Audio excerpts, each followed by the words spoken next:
Over the Christmas break, I've been playing through the Dead Space series and I'd forgotten just how good those games were. Anyway, I decided to rank the 3 main Dead Space games, those being 1, 2 and 3, in order of worst to best. I've decided not to include the Wii version, Dead Space Extraction, as that's an on-rail shooter for the Wii and doesn't play like the other entries in the series. Also, I will keep spoilers to an absolute minimum and anything I do discuss will happen within the first couple of hours of gameplay. So anyway, without further delay, let's get started.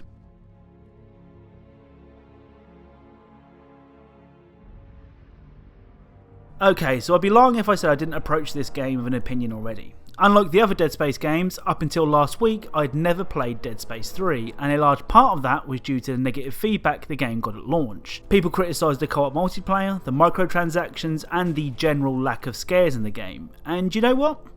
The game is nowhere near as bad as I thought it would be. First of all, I was expecting co-op to be shoved down my throat from the first minute and was pleasantly surprised when it wasn't. Then I thought that maybe you had to complete a certain amount of chapters first before having access to co-op, but I played the entire way through the game and not once did I feel that I was at a disadvantage for not having a buddy with me. In fact, the first hour or so felt just like the previous entries in the series. Then a tutorial popped up letting me know the game had a crouch button, something the previous games didn't have. What use is a crouch button against the mega quick necromorphs? And that's when I was attacked by human enemies and the game became a Gears of War knockoff. The Dead Space series has always had fantastic combat, but that wasn't due to the shooting, it was the way the shooting was done. Instead of just unloading clips into enemies, you had to take out their limbs to destroy them. The first gun you receive in Dead Space 3 is an SMG, meaning that this tactic is almost useless and you can get by just filling enemies with bullets. It's a real shame as the game does start strongly. After being informed that your ex-girlfriend Ellie Langford, who also featured in Dead Space 2, has gone missing along with her team, you are contacted by EarthGov to help track her down. As Isaac attempts to leave his apartment building, he is attacked by unitologist soldiers who worship the markers that cause people to become necromorphs. The soldiers want to kill Isaac due to him destroying 2 markers in the previous games. After your escape, you're captured by Jacob Danik, who activates a marker before trying to kill Isaac. Eyes forward, Isaac. Pay attention.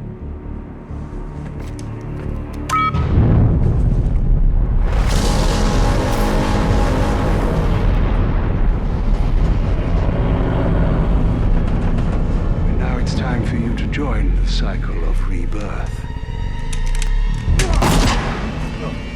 From there, Isaac makes his way to the ship where Ellie's SOS was broadcast from, but not before it's blown apart by space mines. That's just a brief summary of the opening couple of hours, and I don't want to spoil the game further for those that haven't played it, but it's a pretty interesting story. When the game sticks to what it knows, it's great. When it tries to become a set-piece packed third-person shooter, it really isn't. Another bugbear of mine is the microtransactions. Now, I'm not against all microtransactions. Games like Fortnite and Warframe handle those very well by allowing you to buy purely cosmetic items that make your character look cooler. The trouble with them in Dead Space 3 is that they weren't there in the first 2 games and have been added purely to make money in this one. You see, in Dead Space 1 and 2, to upgrade your equipment you had to find power nodes, which were pretty common to find and weren't available for purchase using real-world money. In Dead Space 3, you have to gather multiple different resources to create anything, and if you can't find enough of a certain resource, well, EA has your back. They've kindly offered you the chance to buy materials using real money. The trouble with this sort of DLC is that I can't help but think that these resources may be scarcer in game to encourage a player to make a purchase. Of course, I can never prove this, but that's the thinking that this kind of DLC encourages. And as I said, it really is a shame. Hidden beneath the more action-orientated battles, the DLC and the unnecessary co-op is a really good game. Unfortunately, those issues just mentioned place it as the worst game in the series.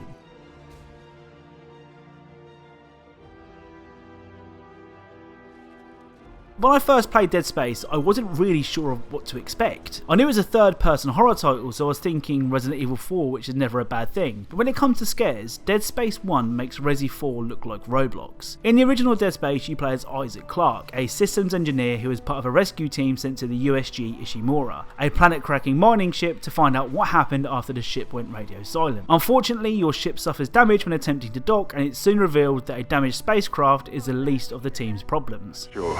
What the hell? I don't know, something's in the room with us. Jesus! Open fire! Open fire! Turn the power! Turn the... Come on. Further complicating matters is your missing girlfriend Nicole, who was stationed aboard the Ishimura before things went wrong. Something that I love about Dead Space is the feeling of helplessness, but the fact that you aren't entirely helpless. You see, Isaac is an engineer, not a gritty space marine, so having blowing away aliens with assault rifles and rocket launchers would be silly, and that's why the game has Isaac use a variety of different guns, which were actually used to carry out maintenance on the ship. Nowadays, it's common for games like Outlast and Amnesia to have you play as a character who can't even throw a punch to defend themselves. Dead Space gives you some of the best tools in video games to do this, and you still feel on edge. Fan replacement complete.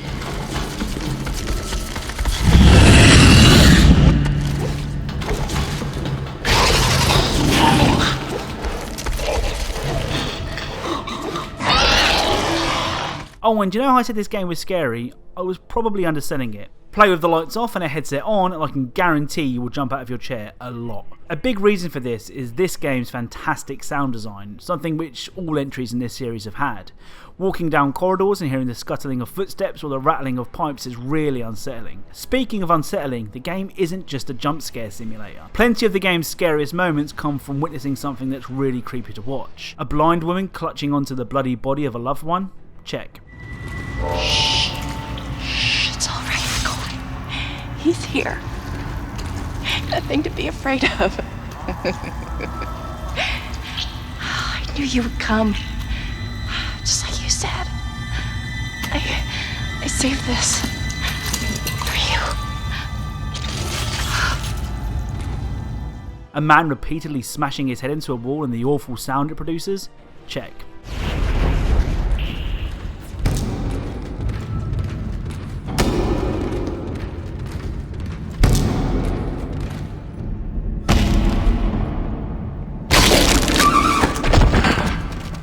My only real complaint with the game is some unnecessary backtracking, though this is easily solved by clicking the right stick in, which reveals a path to the objective. Even though I completed Dead Space a long time ago, I played it again to see how well it holds up, and I'm happy to report that it holds up very, very well. I played on the Xbox One X using the backwards compatibility feature, and all three games in this series look surprisingly good. This is the game that launched Visceral Games, and playing through it again is very easy to see why. For the first game in the series, it is surprisingly well tuned, and everything from the sound design to the limb-cutting gameplay is top notch. It should go without saying, but if you've never played the Dead Space series and want to jump in but were worried the first game might feel a little dated, worry not. It is still one of the scariest games money can buy.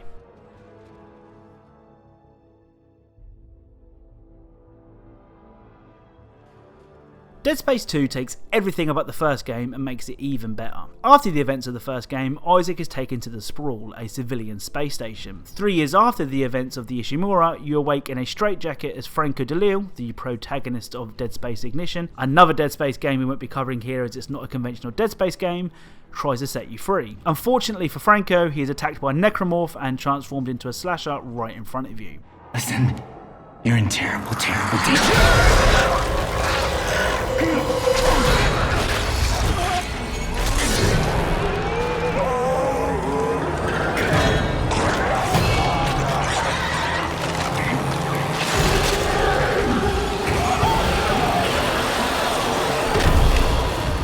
You then have to escape the chaos while still wearing your straitjacket. You then bump into Foster Edgars, a scientist who oversaw the operations on Isaac. After freeing Isaac from his straitjacket, Edgars takes his own life, claiming everyone will burn for what they did to Isaac. That's the first thing I noticed straight away when playing this game. It feels much more gorier than the original, but that's not a bad thing, just an observation. Gameplay in Dead Space 2 is pretty much unchanged from the original, and as we would find out with Dead Space 3, that's not a bad thing. Limb attacks are still the way to go, and there isn't a human enemy in sight. I didn't think it was possible, but the game is somehow scarier than the first. Now this next clip I'm about to show clues you in on the fate of Nicole from Dead Space 1, so if you want to skip that, then go to the time on screen now.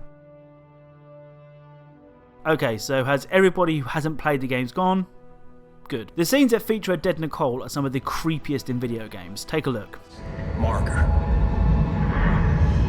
It made you see things, didn't it? Things you didn't want to see. It spoke to me. What did it say, Isaac? What did it say to you, Isaac? Isaac, can you hear me?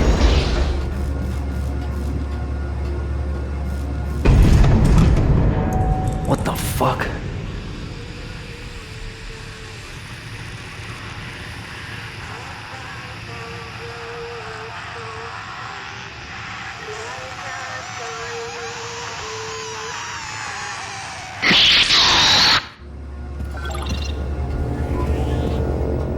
There's just something about the way she moves that really puts me on edge. One key area that Dead Space 2 definitely improves on Dead Space 1 is location variety. On the sprawl you can find a kindergarten, a shopping centre and even a church.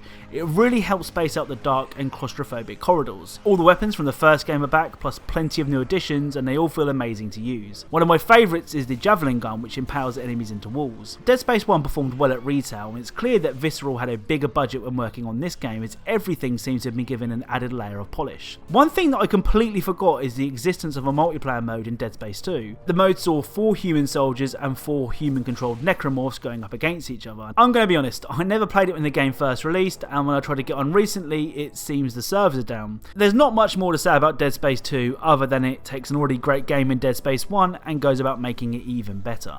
It really is a fantastic horror experience and easily one of my top 5 horror games I've ever played, and that is why I consider it the best in the series. So what do you think? Do you agree with my rankings? I know some people will be annoyed that I haven't included Dead Space Ignition, Dead Space Extraction or the Dead Space mobile port, but I wanted to focus purely on the main games in this series and not any of the spin-offs. If you did enjoy this video, then a like is really appreciated. If you're a fan of these type of videos or love Easter eggs and secrets in games, then perhaps consider subscribing.